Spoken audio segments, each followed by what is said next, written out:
Assalamualaikum warahmatullahi wabarakatuh, Sobat Misteri dimanapun berada. Saat ini podcast Putri Cempa untuk episode misteri menghadirkan Mbak Roro Wulan. Mbak Roro Wulan ini punya segudang pengalaman tentang dunia-dunia spiritual. Karena sebetulnya dunia-dunia spiritual ini tidak serta-merta kita inginkan, tapi bisa serta-merta menyertai dalam kehidupan kita. Artinya nyata bahwa kita seringkali mendapati sesuatu yang tidak bisa diterima oleh akal sehat kita, tidak bisa diterima oleh nalar kita, menghampiri diri kita dalam beberapa peristiwa. Untuk itu kita akan berbincang-bincang dengan Mbak Roro Wulan tentang berbagai hal yang berkaitan dengan pengalaman-pengalaman spiritual Mbak Roro Wulan selama ini.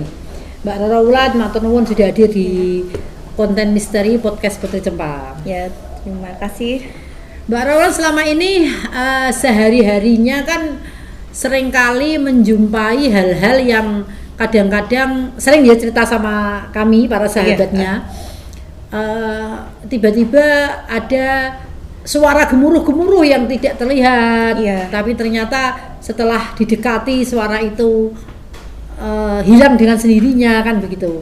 Menurut Mbak Wulan, apakah sebetulnya dunia ini memang ada bayang-bayang misteri? Menurut saya, ya memang ada. Memang ada ya? Karena saya ngalamin sendiri, saya berinteraksi juga, sudah pernah berinteraksi langsung dengan sesuatu hal yang kelihatan gaib gitu. Kayak gini, bisa ngobrol gitu. Bisa ngobrol dengan makhluk gaib. Dan seakan-akan itu nyata di depan Mbak Wulan. Iya. Oh gitu. Dan apa yang diobrolin saat itu? Paling cuman mau nyapa, mau deket, tapi kadang saya cuek gitu, soalnya nggak mau. Oh gitu. Dia berusaha untuk mendekati, tapi Mbak Wulan menanggapinya dengan cuek. Iya. Nah, selama ini ada nggak yang merasa walaupun dicuekin Mbak Wulan itu dia masih ngejar-ngejar gitu? Masih kadang kalau gini ya, kadang kan kayak sebagai manusia itu kan kadang kalau kita punya masalah, problem itu kita kan sering sendiri, bengong, itu malah justru ini dideketi. Bukan kita mencari tapi mereka mendekat.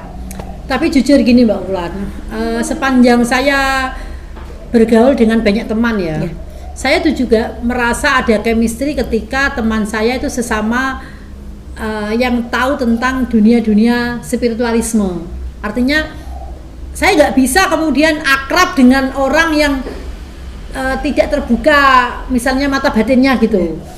Kayak kita kan meskipun jarang berinteraksi, jarang ketemu, tetapi kan serayanya ada chemistry, kita bisa ketemu kan gitu. Nah, itu memang sering saya alami. Apakah Mbak Wulan juga mengalami hal seperti itu? Iya. Kalau gitu semacam seperti deja vu gitu ya? Iya. Apa itu kalau deja vu itu? Menurut jenengan? Iya, betul. Iya kan? Iya. Ya seperti itu. Terus saya juga sering ngalami hal-hal kayak gitu, ketemu tapi nggak mau nampak, kadang ngobrol, kadang ngikutin, kadang ya bahasane seliwer-seliwer itu. Nah, seliwer-seliwer di depan kita. Cuman kayak mereka kepengen kita sapa tapi udah biarkan aja lah kan gitu. Nanti kalau kita iya kan nanti kita dianggap orang nggak waras. Kadang kan ada yang sebagian kayak kita itu ada yang menganggap, ada yang enggak. Betul iya. Jadi sekarang ya cuman di situ kan gitu. Oh ternyata dia di situ lagi ngapain ya? Kelihatan, cuman kita nggak bisa memvisualisasikan begitu. Kelihatannya bagaimana? Ya kelihatan aja di situ ada gitu. Pernah suatu ketika Mbak Wulan, saya juga nyetir mobil gitu kan dari luar kota. Di depan saya itu ada gini truk besar. Terus kemudian di belakang truk itu ada mayat keseret. Itu bener-bener mayat keseret. mayat keseret. Sampai merinding. Iya bener, saya nyetir tuh, itu kok ada mayat, langsung saya kejar truk itu, Kang berhenti Kang, saya bilang gitu kan. Sampai merinding itu loh. Iya, berhenti Kang. Terus sopirnya berhenti, ada apa Bu? Jenengan kan tadi bernabrak orang ya? Saya bilang gitu. Oh berarti itu ketabrak? Iya, dia lari. Oh nggak tahu. Dia lari. Ternyata nyangkut. Nggak tahu. Oh.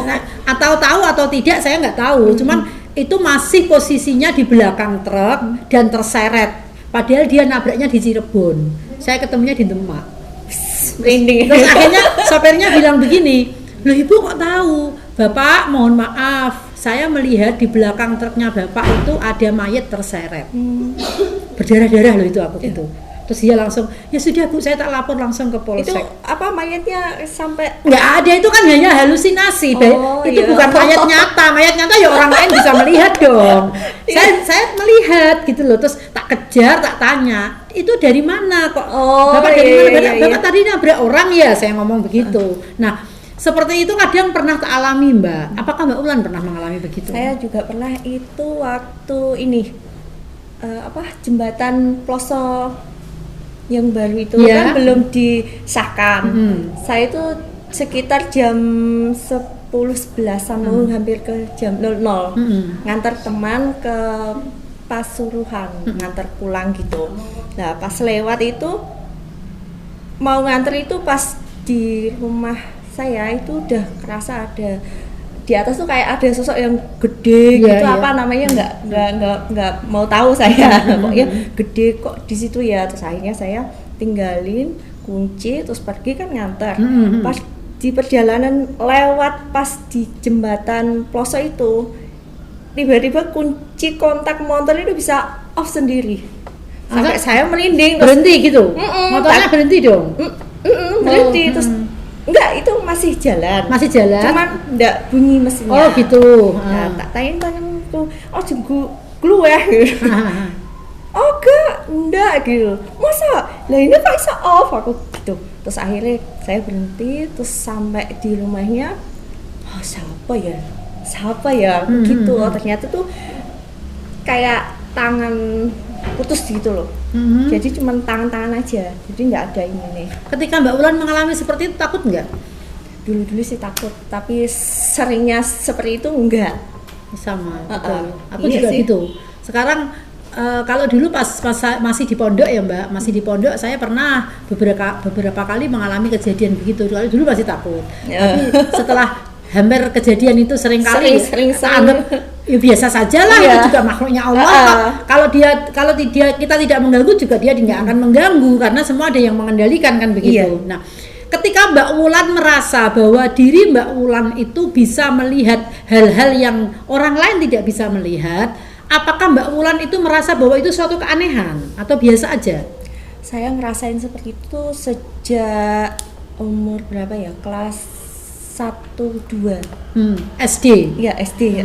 SD itu waktu sore itu kan main di perumahan situ kan banyak anak-anak seumuran saya itu pada main-main terus masuk ke maghrib. Saya itu masuk ke rumah sebentar padahal teman-teman masih di luar. Ternyata itu bukan teman-teman. Ternyata Betul. hal yang orang Yang disangka teman ternyata bukan selayaknya teman kita. iya, sampai tak ikutin. Setelah tak ikutin kok pada hilang. Terus akhirnya saya lari waktu masih kecil. Terus setelah masuk SMP, ujian itu kelas 3 ya. Malam-malam tuh saya belajar sampai ketiduran. Tak kiranya ibu saya, almarhum ibu sekarang Iya. itu tuh kayak diusap-usap. Dilus-lus. Tak pikir itu ibu aku. Ternyata pas saya noleh ke belakang, ibu sare gitu. Terus apa ya? Mbah gitu. Saya tutup buku terus akhirnya tidur. Terus banyak hal-hal kejadian arah itu. Cuman sekarang sudah nggak takut lagi. Enggak. Sudah misalnya mengalami seperti itu dianggap biasa aja. Iya. Mbak Ulan pernah konsultasi kepada orang yang dianggap alim atau tahu tentang hal-hal seperti itu? Belum nemu. Waktu itu belum nemu. Terus seringnya berteman. Iya. Akhirnya ada yang ngomong iki lo terus Iya. ya nyoba ternyata nggak ada yang cocok. Nggak ini. Terus akhirnya ada yang kadang ketemu gitu, Mbak jenengan nganu yo, dilihat-lihat itu mau kayak apa spiritual, kayak bahasanya itu dukun gitu. Ngawur aja gitu. Setelah saya telusuri juga, ternyata dari ibu saya itu keluarganya apa ini, bapak ibunya, mbah saya, mbahnya saya. Kan ada keturunan gitu. Itu kayak orang yang nambah-nambah nih gitu. Terus setelah lagi saya cari informasi ke keluarga bapak, ternyata bapak masih ada keturunan ningrat. Itu terus tak hubungi sendiri. Berarti ya mungkin makanya kan begini Mbak, pentingnya seorang tua itu tirakat, itu kan sebetulnya untuk anak cucunya. Kita tidak tahu anak cucu kita nanti masa depannya bagaimana kan begitu. Tapi ketika sekarang misalnya Mbak Wulan mau tirakat untuk anak cucunya, yang nemu bisa jadi anak cucunya nanti. Yang menerima hasil dari tirakatnya orang tua itu bisa anak cucunya kan begitu. Ketika Mbak Wulan mengalami beberapa hal yang agak aneh seperti itu, ada nggak teman Mbak Wulan yang mungkin menjauhi karena sungkan atau bagaimana begitu? Enggak sih, malah justru Mbak minta tolong gitu. Mbak minta tolong. Awalnya sih iya oke. Artinya tidak menjadi hambatan kan dalam pergaulan? Enggak ada sih, cuman kadang sudah tak stopi karena nanti kalau ada seperti itu nafsu.